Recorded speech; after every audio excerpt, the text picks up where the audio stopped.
waxaan maanta idinku yeedhay halka kan inaan sixitaan ku sameeyo hadal aan hore uga idhi qadabeeleed. runtii waxaan ka xumahay in loo jeediyey hadalkaygii meel aanu gogol dhiciisu ahayn, meel aanan u jeedin in loo jeediyey ama la siyaasadeeyey hadalkaygii. haddaan intaa ka gudbo, anugu halkan waxaan u imid nabad iyo inaan cid nabadeeyo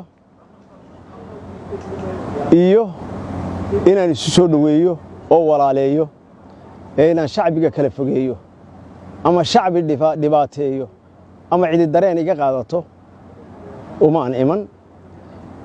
waana ka xumahay in hadalkii si kale loo jeediyey. dhaqankayga aniga waa la yaqaanaa, waa nabad iyo isu soo dhoweyn weeye. waana wixii aan dhaqanka uu nafarayey iyo islaamnimadu ay nafaraysay.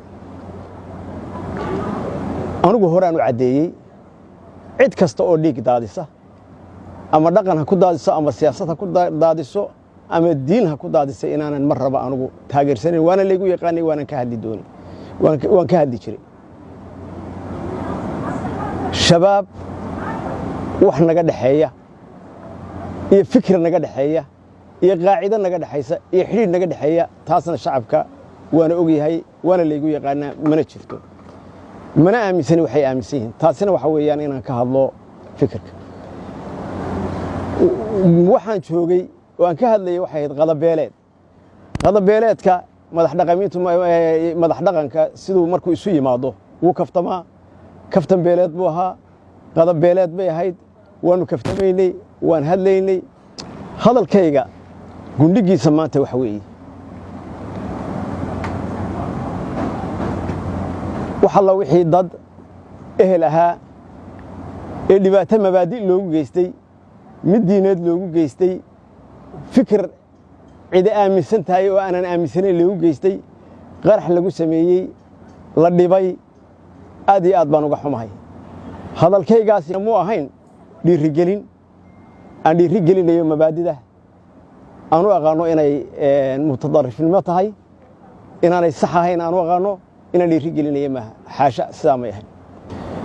waan ka xumahay rag siyaasiyiinoo aniga beeshayda ahaa oo wasiir ahaa oo aniga iigu yimi inay iskay garab taagaan oo isoo dhoweeyaan, in soo dhoweyntoodii lagu xagaagtay. hadalka aan odhanayey miday ila lahaayeen ma ahayn. wasiirrada iyo siyaasiyiinta meesha joogtay kaftan bay ahayd, kaftan qadabeeleeda bay ahayd oo la yaqaano, cid walba garan karto. wixii iga keenayna waan sheegay. waxaan kaloo aad uga xumahay